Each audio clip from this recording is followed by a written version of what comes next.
मेरा नाम वानिया है। मैं सरगोदा के बहुत ही छोटे से कस्बे की रहने वाली हूँ। मेरी उम्र 19 साल है। मैं बहुत ही गरीब फैमिली से ताल्लुक रखती हूँ। मैं पढ़ने में बचपन से ही बहुत तेज थी। डॉक्टर बनने का मेरा ख्वाब था। मैं कभी भी स्कूल या कॉलेज में सेकंड नहीं आई थी। जब 12वीं का रिजल्ट आया तो मेरा रिजल्ट बहुत ही अच्छा आया था। मेरे सारे दोस्त अपने अपने ख्वाब पूरे करने के लिए इधर उधर जाने लगे। जब मेरी बारी आई, मैंने अपने पापा से बोला कि पापा, मुझे भी डॉक्टर बनना है, मैं भी बाहर जाना चाहती हूँ, अपने दोस्तों के साथ और अपनी पढ़ाई कंप्लीट करना चाहती हूँ। मैं डॉक्टर की तैयारी करना चाहती हूँ। पर पापा ने मना कर दिया क्योंकि मेरे खानदान की कोई लड़की कभी बाहर पढ़ाई करने के लिए नहीं गई थी। पापा को लगता है कि अगर लड़की बाहर जाएगी तो बर्बाद हो जाएगी, और यही वजह थी जिसकी वजह से मेरे ख्वाब चूर चूर हो गए। मेरे कॉलेज के प्रिंसिपल सर ने भी घर आकर मेरे पापा से बात की कि वानिया पढ़ने में बहुत अच्छी है, वो डॉक्टर की तैयारी करना चाहती है। आप वानिया के वालिद हैं, अगर आप उसको सपोर्ट नहीं करेंगे तो कौन करेगा? आपकी सपोर्ट की बहुत जरूरत है वानिया को। प्रिंसिपल सर से मैंने कहा था कि सर, मुझे आगे की पढ़ाई करनी है, लेकिन मेरे पापा नहीं मान रहे हैं, मुझे बाहर नहीं जाने दे रहे हैं। बस मैंने इतना ही सर को कहा था और सर ने मेरे घर आकर मेरे पापा से बात की, लेकिन पापा ने सर की भी बात को टाल दिया और उन्होंने कहा कि हमारे घर की लड़कियां बाहर नौकरी करने के लिए नहीं चाहती हैं, इसलिए वानिया को मैं इजाजत नहीं दे सकता। बस इतना पढ़ लिया बहुत है,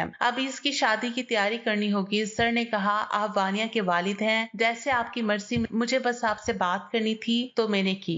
आगे आपकी मर्जी, आप जो चाहें आप बेहतर वानिया के लिए सोच सकते हैं। इतना कहकर सर चले गए। पापा नहीं माने। हमारे यहाँ लड़की बड़ी हुई नहीं कि उसकी शादी के बारे में सोचने लगते हैं। मेरे साथ भी वही हुआ। घर वालों ने मेरा रिश्ता देखना शुरू कर दिया। पापा ने कह दिया कि जितना पढ़ना था पढ़ लिया तुमने, अब हम तुम्हारी शादी करवाना चाहते हैं। मैंने पापा को मनाने की बहुत कोशिश की कि पापा, मैं पढ़ना चाहती हूँ, डॉक्टर की तैयारी करना चाहती हूँ। मैंने बहुत मनाने की कोशिश की, लेकिन मेरे पापा नहीं माने और मेरे लिए लड़का देखना शुरू कर दिया। आखिरकार वो दिन भी आ गया। मेरी शादी की तैयारी शुरू हो गई। आज मेरी बारात आने वाली थी। मैं दुल्हन के जोड़े में बैठी अपने सारे अरमानों को पीछे छोड़कर एक नई जिंदगी की शुरुआत करने जा रही थी। मेरी शादी कर दी गई। 19 साल की उम्र में मेरी शादी होगी। मैं रुखसत होकर अपने ससुराल आ गई। आज मैं दुल्हन बनकर अपने कमरे में बैठी अपने शौहर का इंतजार कर रही थी। मेरे घर वालों ने बताया था कि लड़का बहुत अच्छा है, पढ़ा लिखा है और अच्छा काम करता है। मैं भी खुश हो गई थी कि मैं अपने शौहर से बात करूंगी अपनी पढ़ाई के लिए। अगर वो पढ़ा लिखा है तो वो मेरे ख्वाबों को जरूर समझेगा। मैं इससे आगे की पढ़ाई की बात करूंगी, वो जरूर मानेगा। मैं उनको मना लूंगी। मेरा शौहर जब कमरे में आया, उसने आहिस्ता आहिस्ता मेरा घूंघट उठाया और उसने एक अजीब सी निगाह मेरे ऊपर डाली। ऐसा लगा जैसे वो मुझे खा जाएगा। अजीब सी खा जाने वाली नजरों से देखा।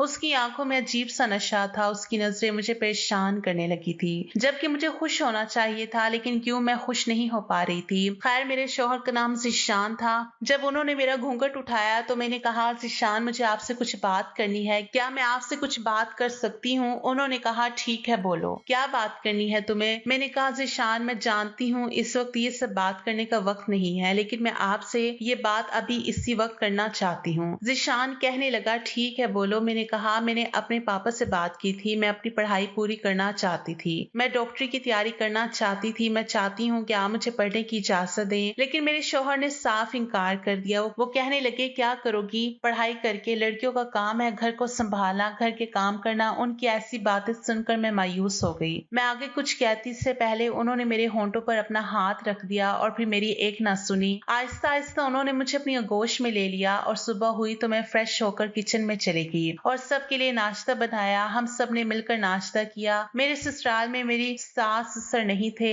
जेठ और जिठानी थी। मेरा शौहर का एक बड़ा भाई था, वो बहुत ही अच्छा इंसान था। मेरी जिठानी भी बहुत अच्छी औरत थी। देखते देखते एक हफ्ता गुजर गया और उस एक हफ्ते में पता चला कि मेरा शौहर एक जाहिल इंसान है। मुझे शादी से पहले ये पता था कि जिस इंसान से मेरी शादी हो रही है वो पढ़ा लिखा है, एजुकेशन की वैल्यू समझता है, लेकिन ऐसा नहीं था। मेरे पैरों तले जमीन तब निकली जब मुझे पता चला कि मेरा शौहर 5वीं फेल था। खैर, अब इन बातों का कोई फायदा नहीं था। अब मैं कुछ भी नहीं कर सकती थी। जो भी था, जैसा भी था, अब इसी के साथ मुझे गुजारा करना था। इसने मेरे घर वालों से झूठ बोलकर शादी की थी। मैं 19 साल की पढ़ी लिखी लड़की थी और मेरा शौहर 35 साल का नौजवान मर्द था, जो एक जाहिल इंसान था जिसकी सोच बिल्कुल ही अलग थी। लड़कियों के लिए उसकी सोच बस इतनी थी कि लड़कियां पढ़ लिख कर क्या करेगी, उसे घर के काम ही करने हैं और अपने शौहर को सुख देकर उसे खुश रखना है। मैं अपनी किस्मत पर रो रही थी कि मेरी शादी कैसे इंसान के साथ हो गई गई है। जो लड़कियों के बारे में ऐसे सोच रखता है, हर दिन इसी तरह गुजरता चला जा रहा था। लेकिन आहिस्ता आहिस्ता मेरे साथ मेरा शौहर हैवानों जैसा सलूक करने लगा था। मेरे साथ वो रात भर जबरदस्ती करता, मेरा मन ना होने पर भी वो मेरे साथ ताल्लुक बनाता था। मैं मना करती, मैं कहती आज मेरी तबीयत ठीक नहीं है, लेकिन वो नहीं मानता था। मेरे साथ हर रोज ऐसा ही होने लगा था। उससे मुझसे कोई मतलब नहीं होता था, बस उसे मेरा जिस्म चाहिए होता था जिसे वो नोचता था। ऐसा लगता था जैसे एक भेड़िए को जिस्म मिल गया हो नोचने के लिए, और वो नोच रहा हो। मेरा शौहर नशे का आदी था, नशा करता था। हर रात वो नशा करके घर घुसता था और मेरे साथ ऐसा सलूक करता था। मुझे कभी ऐसा लगता ही नहीं था कि मैं उसकी बीवी हूँ। अब मैं उस घर में घुट घुट कर जी रही थी। मैं तंग आ गई थी। मैंने गुस्से से फैसला कर लिया कि अब मैं इस इंसान के साथ नहीं रहूंगी। मैं अपने जेठ के पास गई। मेरी जेठानी वही थी। मैंने अपने जेठ से कहा मैं अब इस घर में नहीं रहना चाहती हूँ। मेरे साथ धोखा हुआ है, मुझे झूठ बोलकर फंसाया गया है। मुझे ये बोला गया था कि मेरी जिससे शादी हो रही है वो एक पढ़ा लिखा इंसान है, बहुत ही अच्छा इंसान है, लेकिन ये तो सरासर गलत है, क्योंकि मेरा शौहर तो एक जाहिल इंसान है, नशा करता है, नशे में धुत रहता है। वो इंसान के नाम पर एक भेड़िया है जो अपनी बीवी को बीवी नहीं बल्कि अपनी जरूरत को पूरा करने की मशीन समझता है। मैं उसके साथ अब एक पल भी नहीं रहना चाहती। मेरा ये कहना था कि मेरा शौहर मेरे पास आया और मेरे बालों को खींचता हुआ कमरे में ले गया और कहने लगा तुम्हारी हिम्मत कैसे हुई बड़े भाई के सामने ऐसी बात करने की, जो कहना है मुझसे कहो। मैंने कहा ठीक है, मैं आगे पढ़ाई करना चाहती हूँ, जॉब करना चाहती हूँ, अपने पैरों पर खड़ा होना चाहती हूँ, क्या आप इसकी इजाजत देंगे? फिर मेरे शौहर ने कहा ठीक है, मैं तुम्हारी सारी बातें मानने को तैयार हूँ, लेकिन मेरी एक शर्त है। मैंने कहा कि ठीक है, आप कहिए आपकी क्या शर्त है? उन्होंने मेरे सामने शर्त रखी कि तुम जहाँ भी जाओगी तुम्हारे साथ मैं नहीं जाऊंगा, तुम्हें जहाँ भी जाना होगा वहां तुम खुद जाओगी और मुझे इन सब के लिए परेशान नहीं करोगी, और मैं तुम्हें जो कहूंगा वही करूंगी। मुझे पढ़ने का जुनून था, इसलिए मैंने उसकी सारी शर्तें मान ली। मुझे कहीं ना कहीं लगा कि शायद मैं पढ़ने लगूंगी, पढ़ लिख कर आगे कुछ बन जाऊंगी तो ये जो हालात है वो सुधर जाएगी, मेरा शौहर भी सुधर जाएगा। मैंने यूनिवर्सिटी में एडमिशन ले लिया। अपने जोड़े हुए पैसों से मैंने एडमिशन तो ले लिया था, लेकिन मुझे यहाँ से कॉलेज जाने के लिए प्रॉब्लम होने लगी। आसपास के लोग बड़ी अजीब नजरों से देखते थे, क्योंकि यहाँ की जो भी औरतें थी, यहाँ की बहुएं कभी घर से बाहर नहीं निकलती थी, ना ही पढ़ाई के लिए ना ही किसी काम के लिए। सारे लोग पर्दे में रहते थे, मैं भी पर्दे में ही रहती थी और अबाया पहनकर मैं पढ़ाई करने जाती थी। लोग अजीब सी नजरों से मुझे देखा करते थे। दूसरी तरफ मेरे पास किराए के पैसे भी नहीं होते थे, क्योंकि जो भी बचाए हुए मेरे पास पैसे थे वो सारे पैसे मैंने एडमिशन में लगा दिए थे। इसी तरह से मैं कॉलेज जाती थी, लेकिन कॉलेज से आने के बाद घर के सारे काम पड़े होते थे और मुझे आकर वो सारे काम करने होते थे। सारे काम मैं उधर खत्म करती थी तो रात को मेरा शौहर नशे में धुत होकर घर आता था और मेरे साथ जोर जबरदस्ती करता था। वही सब जो पहले किया करता था, मैं सब कुछ बर्दाश्त करके रहती थी। इसी तरह वक्त गुजरता गया। मैं काफी कमजोर हो चुकी थी। मैंने अपने घर वालों से कुछ पैसे मांगे तो घर वालों ने भी मना कर दिया। घर वाले कहने लगे कि आगे पढ़ाई करने की क्या जरूरत है, तुम्हारी शादी हो गई है, अपना घर बसाओ, अपने घर को संभालो। मैंने उनकी बातों को सुनकर फोन रख दिया। मेरी आंखों में आंसू भर आए थे। मैंने ठान लिया था कि जो भी करना है अब मुझे ही करना है, क्योंकि मेरा मदद करने वाला कोई नहीं है। इसी तरह से मैंने अपना ग्रेजुएशन कंप्लीट किया और मैं एक प्राइवेट कंपनी में जॉब करने लगी। जॉब करने के साथ साथ उधर मैं घर के सारे काम करती थी और अपने शौहर के जुल्मों को भी बर्दाश्त करती थी।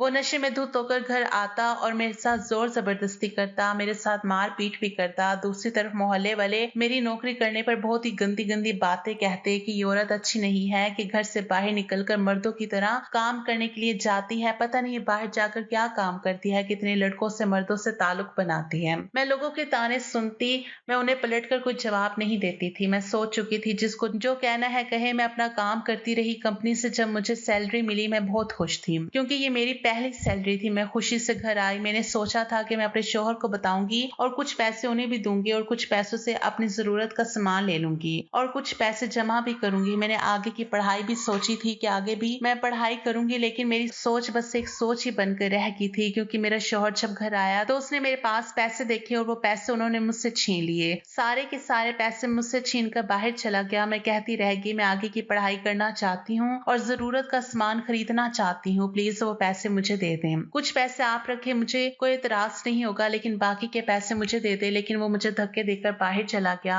मैं इंतजार करती रही जब वो रात को 10 बजे घर आया। मैंने कहा कहाँ गए थे आप और वो सारे पैसों का क्या किया आपने? कहने लगा तुमसे मतलब वो पैसे कहाँ हैं, इससे तुम्हें कोई मतलब नहीं होना चाहिए। मुझे पता था उन पैसों का उसने क्या किया होगा। उसे बहुत ही बुरी बुरी चीजों की लत लगी हुई थी। वो ड्रिंक तो करता ही था और भी बहुत सी चीजों का नशा करता था। मैं खामोशी से कोने में जाकर सिमट कर रोने लगी। तभी मेरे शौहर ने मुझे घसीट कर बेड पे ले जाकर पटक दिया। कहने लगा, चलो रोना बंद करो और मुझे जल्दी से खुश कर दो। आज तो कितना खुशी का दिन है ना। तुम्हें तो सैलरी मिली थी, आज तुम अपने शौहर को खुश नहीं करोगी। मैं रोती सिसकती हुई कहने लगी, नहीं, मुझे कुछ भी नहीं करना। लेकिन वो नहीं माना। उसने हैवानियत वाली हद पार कर दी। उसने बहुत ही बेरहमी से मुझे नोचना शुरू कर दिया। मैं चिल्लाती रही, मना करती रही, पर वो नहीं माना। सुबह हुई तो मैं अपने कमरे में ही थी। तभी मेरी जेठानी मेरे पास आई और कहने लगी, देखो, मैं जानती हूँ ज़ीशान बहुत ही बिगड़ा हुआ मर्द है, लेकिन तुम औरत हो, क्या कर सकती हो। मैं तुम्हें सिर्फ इतना कह सकती हूँ कि तुम जल्दी से बच्चा पैदा कर लो। क्या पता बच्चे के आ जाने से ज़ीशान सुधर जाए। मैं भी अपनी जेठानी की बात पर सोचने लगी। मैंने कहा, ठीक है, मैं देखती हूँ। अगर मेरे बच्चे के आने से मेरा शौहर सुधर सकता है तो मैं अपने बच्चे को इस दुनिया में लाऊंगी। मैं तैयार होगी। मैंने अपने शौहर से बात की। मैंने कहा, ज़ीशान, मैं माँ बनना चाहती हूँ। ये सुनना था कि मेरा शौहर मुझे खा जाने वाली नजरों से देखने लगा। कहने लगा, कोई जरूरत नहीं है, अभी मेरे पास इतने पैसे नहीं है कि मैं बच्चे का खर्च उठा सकूं।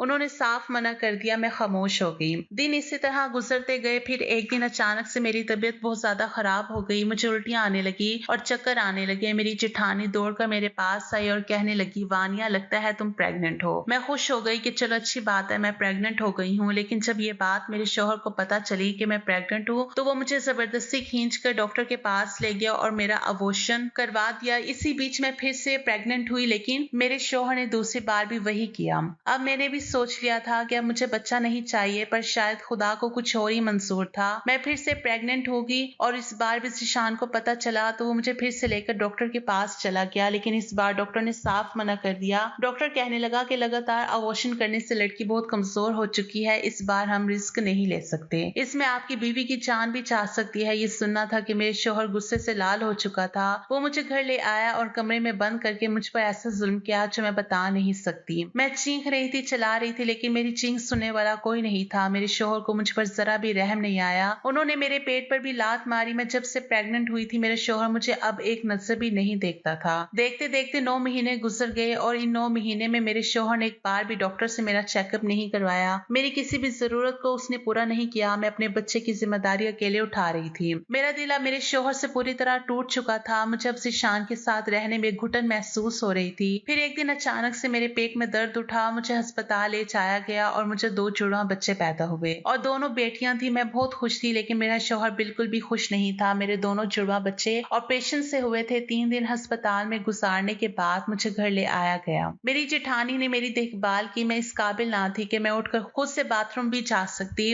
लेकिन फिर भी मैं इस हालात में मैं अपने बच्चे को संभालती थी। बच्चे रोते तो मैं अपने शौहर को कहती कि ज़ीशान, थोड़ा सा बच्चों को संभाल लो, मैं अकेले दोनों को नहीं संभाल पा रही हूँ। ये बच्चे सिर्फ मेरे ही बच्चे नहीं हैं, आपके भी बच्चे हैं। लेकिन वो मेरी एक ना सुनता। मेरे शौहर दूसरी तरफ मुंह फेर कर सो जाता या फिर दूसरे कमरे में चला जाता सोने के लिए, लेकिन वो बच्चों को नहीं देखता था। मैं ही किसी तरह से अपने बच्चों को संभालती थी। रात भर अकेली जागती थी, लेकिन उससे मुझ पर जरा भी तरस नहीं आता था। अब मेरे बच्चे 4 महीने के हो गए। 4 महीने गुजर गए और इन 4 महीनों में मेरे शौहर ने बच्चों को एक नजर भी नहीं देखा था। एक रात बच्चे बहुत रो रहे थे, चुप होने का नाम ही नहीं ले रहे थे। किसी तरह से मैंने बच्चों को संभाला और सुला दिया। मेरा शौहर वहीं पर मौजूद था। मैंने अपने बच्चों को जैसे ही सुलाया और सोचा कि मैं भी आराम कर लेती हूँ, लेकिन मेरा शौहर मेरे हाथों को पकड़ने लगा, मेरे जिस्म को छूने लगा। मैंने मना किया कि मैं अभी खुद को संभाल नहीं पाई, मैं अभी वो सब नहीं कर सकती, मुझ में इतनी हिम्मत नहीं है कि मैं कर सकूं। लेकिन वो नहीं माना और जबरदस्ती उसने मेरे साथ ताल्लुक बनाया। मैं आहिस्ता आहिस्ता बहुत कमजोर होती चली गई। वक्त इसी तरह गुजरता चला गया और मेरे बच्चे 7 महीने के हो गए। मेरा शौहर सुधरने का नाम नहीं ले रहा था। वो तो दिन ब दिन और भी दरिंदगी की हद पार कर रहा था। मेरे साथ मारपीट करता, मेरे बच्चे रोते तो वो गुस्सा करता। मैं इससे कहती, मेरे लिए ना सही, कम से कम आप अपने बच्चों के लिए ही कुछ कीजिए। मैं ये नहीं कह रही हूँ कि आप कोई बड़ा काम करें, कोई छोटी नौकरी ही कर लें जिससे मैं इन बच्चों के लिए दूध ला सकूं। लेकिन मेरे शौहर ने कहा कि क्यों? मैंने कहा था बच्चे पैदा करने के लिए जाओ, आप खुद ही इनके लिए दूध लेकर आओ, इनके खाने पीने का इंतजाम करो। मैं कुछ भी नहीं जानता। मैंने फिर से घर से निकलना शुरू कर दिया। मैं अपने बच्चों को जेठानी के पास छोड़कर पास के ही सरकारी अस्पताल में साफ सफाई के काम करने लगी। वहां से मुझे महीने में 5,000 मिलने की बात हुई थी। मैं खुश हो गई थी कि चलो इन पैसों से मेरे बच्चों के लिए जरूरत का सामान आ जाएगा। मुझे सिर्फ अपने जरूरत के और बच्चों की जरूरत के लिए पैसे चाहिए थे। घर के खर्चे तो मेरे जेठ जी ही उठाते थे। घर चलाने की मुझे टेंशन नहीं होती थी। मेरे जेठ भी कोई बड़ी नौकरी नहीं करते थे। जो भी पैसे कमाते थे वो थोड़े बहुत अपने लिए खर्च खर्च करते थे और बाकी घर के राशन पानी में ही लगा देते थे। मेरी जेठानी की कोई औलाद नहीं थी, मेरी जेठानी बांझ थी। वो मुझसे बहुत प्यार करती थी और मेरे बच्चों से भी बहुत प्यार करती थी, लेकिन वो भी मेरे शौहर से तंग आ चुकी थी क्योंकि मेरा शौहर अपनी भाभी से भी बहुत बदतमीजी करता था। इसलिए मेरी जेठानी भी मुझसे और मेरे शौहर से दूर दूर ही रहती थी। वक्त इसी तरह से गुजरता चला गया और अस्पताल में काम करते हुए मुझे 1 महीना हो गया। मैं बहुत खुश थी कि चलो आज मुझे सैलरी मिलेगी और मैं अपने बच्चों की जरूरत का सामान ले आऊंगी, लेकिन मेरे शौहर ने उन पैसों को भी मेरे पास नहीं रहने दिया था। वो पैसे मैं छुपा कर रखती तो वो चुरा कर ले जाता था। एक दिन तंग आकर मैंने उससे बहुत लड़ाई की। मैं बहुत गुस्से में थी। मैंने उससे कहा बस अब बहुत हो गया, मैं तुम्हारे साथ बिल्कुल भी नहीं रह सकती। लेकिन मेरे शौहर ने मुझे धमकी दी कि अगर तुम मेरे साथ नहीं रह सकती तो मैं तुम्हें जान से मार दूंगा। तुम कहाँ जाओगी मुझे छोड़कर? तुम जहां भी जाओगी मैं तुम्हारे पीछे आऊंगा और वहीं पर मैं तुम्हें जान से मार दूंगा। मैं उसकी बातें सुनकर डर कर रह गई थी। दिन इसी तरह से गुजर रहे थे। एक दिन मेरे बच्चे रात भर बहुत परेशान कर रहे थे। किसी तरह से मैंने अपने बच्चों को चुप करवाया और सुलाया। मेरी आंख खुली, सुबह का वक्त था तो मेरा शौहर भी मेरे साथ बिस्तर पर था। सुबह सुबह का टाइम था। उसने मेरे साथ वो सब कुछ करना चाहा। मैंने कहा मेरी तबीयत कुछ ठीक नहीं है, मैं ये सब नहीं कर सकती। रात भर मेरे बच्चों ने बहुत तंग किया है, मैं बहुत ज्यादा थक चुकी हूँ, मुझे आराम करने दे। लेकिन वो नहीं माना और मेरे साथ जबरदस्ती करने लगा। मैं जब उसे खुद से दूर कर रही थी तो उसने मेरे साथ मारपीट करना शुरू कर दिया और मारपीट के दौरान उसने मुझे पेट पर ऐसे मारा कि मेरा पेट का टांका टूट गया। मैं खून से पूरी तरह भीग चुकी थी। उस आदमी ने मुझे उठाया और अस्पताल लेकर चला गया। मेरे पेट में फिर से टांका लगाया गया। मैं रो रही थी, तड़प रही थी, चिल्ला रही थी। किसी तरह से अस्पताल में 2 दिन गुजरे। मेरे घर वाले मुझसे मिलने आए थे। मुझे मेरे घर वालों से भी नफरत हो चुकी थी कि उन्होंने मेरी ऐसे इंसान से शादी करवाई जो हैवान है। मैं अपने घर वालों से भी बात नहीं कर रही थी। मेरे पापा ने मेरे शौहर को समझाया तो मेरे शौहर ने समझने की कोशिश की। मेरे घर वाले चले गए थे। मेरा शौहर मुझे घर ले आया। किसी तरह से उन्होंने 10 दिन अच्छे से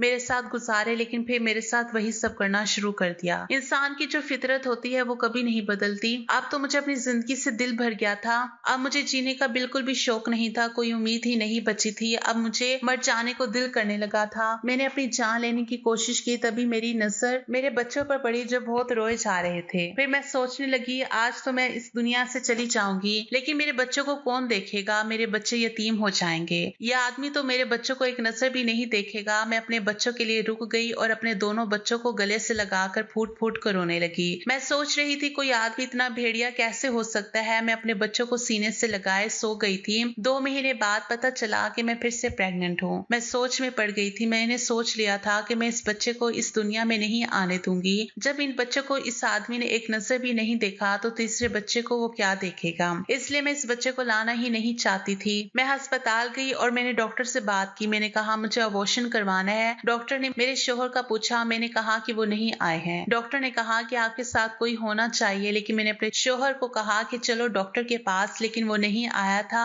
मैंने डॉक्टर की बहुत मिन्नतें की कि मेरा अबॉर्शन कर दें, तो वो तैयार हो गए। डॉक्टर ने कहा मैं अबॉर्शन करने के लिए तैयार हूँ, आप पैसे जमा कर दें। ये सुनकर तो मेरा सर चकरा गया क्योंकि मेरे पास पैसे नहीं थे। मैं बिना किसी को कुछ बताए अस्पताल से बाहर निकल आई। मैंने सोच लिया कि मैं सरकारी अस्पताल चली जाऊंगी। मैं सरकारी अस्पताल गई तो वहां पर भी मेरे शौहर का पूछने लगे। मैंने कहा मेरा शौहर मेरे साथ नहीं आया है, आप मेरा अबॉर्शन कर दे। लेकिन वहां पर भी डॉक्टर ने मना कर दिया। वो अबॉर्शन करने के लिए तैयार नहीं हुआ। अब मुझे इस बच्चे को इस दुनिया में लाना ही था। देखते ही देखते मेरा तीसरा बच्चा भी इस दुनिया में आ गया। मेरे दोनों जुड़वा बच्चे अब 2 साल के हो चुके थे और मेरा ये छोटा बच्चा 4 महीने का हो चुका था। मैं पागलों की तरह अपनी जिंदगी गुजार रही थी और वो इंसान जिसे कोई मतलब नहीं होता था, मैं उससे नफरत करने लगी थी। उसको देखती तो मुझे घिन आती थी। एक दिन मैंने उससे लड़ाई की तो उसने भी मेरे साथ मारपीट करना शुरू कर दिया और मुझे इतना मारा कि सारे मोहल्ले वाले लोग जमा हो गए। मेरे जेठ और जेठानी छुड़ाने की कोशिश कर रहे थे, लेकिन वो आदमी मुझे मारे चाह रहा था। मुझे घसीट घसीट कर मार रहा था। मेरे बच्चे रोए जा रहे थे और इन सारे मोहल्ले वाले और जेठ के सामने मेरे कपड़े फाड़ दिए। ये देखकर मेरा जिस्म ठंडा पड़ चुका था। मेरी रूह कांप उठी थी। मैंने सोच लिया था कि अब मैं और बर्दाश्त नहीं करूंगी।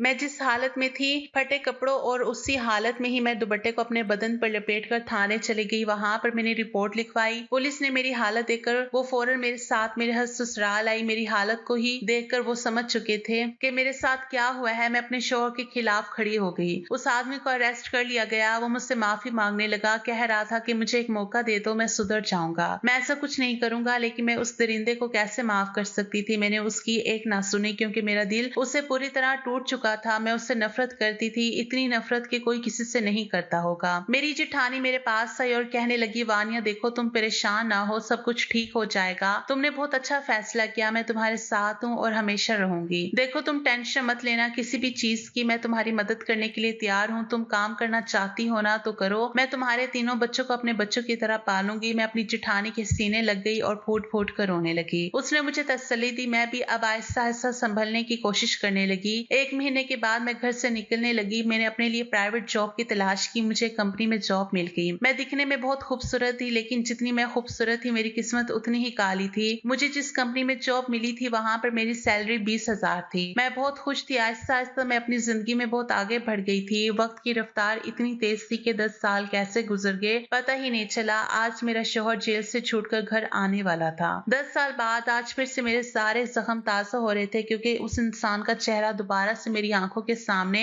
आने वाला था। मैं सोच रही थी कि मैं यहाँ से अपने बच्चों को लेकर चली जाऊंगी, लेकिन मेरी जेठानी ने मुझे रोक लिया। कहने लगी, रुक जाओ, देखो मैं बच्चों के बिना नहीं रह सकती। मेरी 2 बेटियां थी, उन दोनों बेटियों को मैं हॉस्टल में डाल चुकी थी। वो हॉस्टल में ही पढ़ाई कर रही थी और मेरा बेटा वो मेरी जेठानी के पास ही रहता था। मेरी जेठानी ने ही उसकी सारी जिम्मेदारी उठा रखी थी। मेरा बेटा मेरी जेठानी को ही माँ कहता था, मुझे छोटी माँ कहता था। मैं अपनी जेठानी के कहने पर रुक गई थी। मेरा शौहर शाम को जब घर आया तो वो सीधे आकर मेरे सीने से लग गया और फूट फूट कर रोने लगा। मेरे पैरों में गिर कर रोने लगा, वानिया मुझे माफ कर दो, मुझे माफ कर दो। मैंने तुम्हारे साथ बहुत गलत किया है, मैंने बहुत गुनाह किया है। मैं इन सारे गुनाहों का कुफारा अदा करना चाहता हूँ। इन 10 सालों में मैंने तुम्हें पल पल याद किया है, तुम्हारे साथ किया है हर जुल्म को याद करके अल्लाह से माफी मांगता रहा। ऐसा कोई दिन नहीं था जिस दिन मैं तुम्हें याद ना करता था। मैं तुम्हें याद करके खुद को जख्म देता था। तुम मुझे माफ कर दो और देखो तुम जैसा कहोगी मैं वैसा करूंगा। तुम जो कहोगी मैं वो करूंगा। मैं तुम्हारे लिए कुछ भी करने को तैयार हूँ। तुमसे दूर जाने के बाद मुझे पता चला कि मैं कितना गिरा हुआ इंसान हूँ। मैं तुम्हारी नफरत के ही काबिल हूँ। मैं तुम कितनी अच्छी हो, मुझे बस एक मौका दे दो और मुझे माफ कर दो। मुझे दिल से अपना लो, मैं तुम्हें बहुत प्यार देना चाहता हूँ। देखो मैंने जितने भी गुनाह किए हैं इन सारे गुनाहों का कुफारा अदा करना चाहता हूँ और इन 10 सालों में मैं बहुत खून के आंसू रोया हूँ। तुम्हें पल पल याद किया है, अपने बच्चों को याद किया है। अपने बच्चों को मैं सीने से लगाना चाहता हूँ। मैं अपने बच्चों को बाप का प्यार देना चाहता हूँ। मैं खामोश खड़ी थी, मुझे कुछ समझ नहीं आ रहा था कि मैं क्या करूँ। तभी मेरा बेटा कमरे से बाहर आया और कहने लगा, छोटी माँ ये अंकल कौन है? क्या ये हमारे घर पर रहने के लिए आए हैं? मैंने कहा, नहीं बेटा तुम अंदर जाओ। वो आदमी इस काबिल नहीं था कि मैं उसके बारे में अपने बेटे को कुछ कह पाती कि ये तुम्हारा बाप है। उसके बाद वो तो जेठ जी को अपना बाप मानता था। जिशान उसे देखकर उसको सीने से लगाने के लिए लपक पड़ा था, लेकिन मैंने अपने बेटे को अंदर भेज दिया। मैंने उसे हाथ भी नहीं लगाने दिया, क्योंकि उसने जो मेरे बच्चों के साथ किया था मैं उसे कभी नहीं भूल सकती। मेरे ऊपर किए गए हर जुल्म को भुला सकती हूँ, लेकिन मेरे बच्चों पर किए गए जुल्म को नहीं भूल सकती। उस वक्त मेरे बच्चों को बाप के प्यार की जरूरत थी। उस वक्त उस इंसान ने मेरे बच्चों से मुंह फेरा हुआ था, वो कैसे भूल जाऊं। मैं अपने कमरे में आ गई और फूट फूट कर रोने लगी। मैं कैसे इस इंसान को माफ कर दूं जिसने मेरे जिस्म में इतने सारे जख्म दिए थे।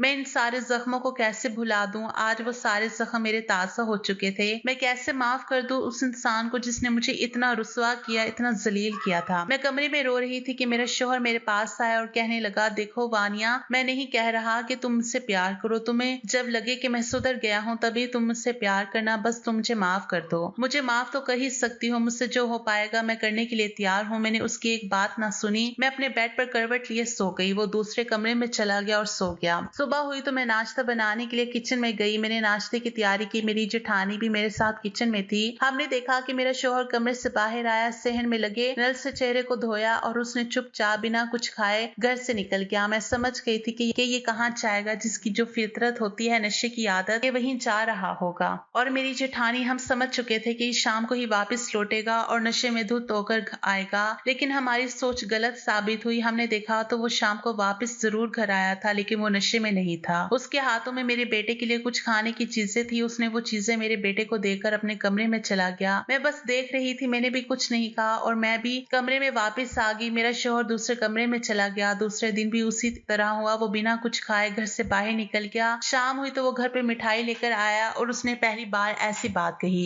कि हम हैरत में पड़ के मेरी जेठानी को कहा, भाभी मुझे काम मिल गया है, क्या आप मुझे मुबारकबाद नहीं देंगी? मेरी जेठानी भी हैरान हो गई थी क्योंकि उसने कभी सीधे मुंह भाभी से बात भी नहीं की थी। मेरी जेठानी भी खुश होगी, कहने लगी हाँ क्यों नहीं, अगर तुम्हें वाकई काम मिला है तो अच्छे से दिल लगाकर काम करो और अपनी बीवी को खुश करो। ज़ीशान कहने लगा भाभी वही तो कोशिश कर रहा हूँ, मुझे पता है जो मैंने उसके साथ किया है उसे मैं पीछे जाकर सही तो नहीं कर सकता, लेकिन मैं कोशिश करूंगा कि वानिया को जितनी भी तकलीफें मैंने दिए हैं वो सारी की सारी उसकी जिंदगी से मिटा दूं। मैं वहीं खड़ी सुन रही थी, मेरी आंखों से आंसू गिर रहे थे। मैं हैरान थी कि क्या ये वही इंसान है जो मेरे साथ कभी ऐसा सलूक किया करता था जैसे कि हैवान करता हो, क्या ये वाकई सुधर गया है? खैर वक्त इसी तरह गुजरता गया। मैं काम पर जाती थी। एक दिन मेरा शौहर मेरे पास आया और कहने लगा देखो मैं काम कर रहा हूँ और मुझे अच्छा काम मिला है। मैं नहीं चाहता कि तुम बाहर जाकर काम करो, तुम घर पर रहो, तुमने बहुत मेहनत की है, अब मैं चाहता हूँ कि मैं कमाऊं और तुम्हारी हर ख्वाहिश को पूरा करो। तुम घर पर रहो और खुश रहो, तुम जहाँ बोलोगी जैसा बोलोगी मैं वहां लेकर जाऊंगा और वैसा करूंगा, बस तुम खुश रहो। मैं उसकी ऐसी बातें सुनकर हैरान थी। मेरा दिमाग पूरी तरह उलझ चुका था कि क्या ये मैं ख्वाब देख रही हूँ या फिर ये सच है। मेरा शौहर रात को फिर से मेरे कमरे में आया और वो फिर से मुझसे माफी मांगने लगा, कहने लगा मुझे माफ कर दो। वो हर रात मुझसे ऐसे ही माफी मांगता था और मैं मुंह फेर लेती थी। दोस्तों अब आप ही बताएं, क्या मुझे अपने शौहर को माफ कर देना चाहिए? क्या उसे माफ करके अपना लेना चाहिए? मुझे कुछ भी समझ नहीं आ रहा है। अब आप ही मेरी मदद करें। दोस्तों कहानी कैसी लगी कमेंट करके जरूर बताएं। वीडियो को लाइक और चैनल को सब्सक्राइब जरूर करें। शुक्रिया। अल्लाह हाफिज।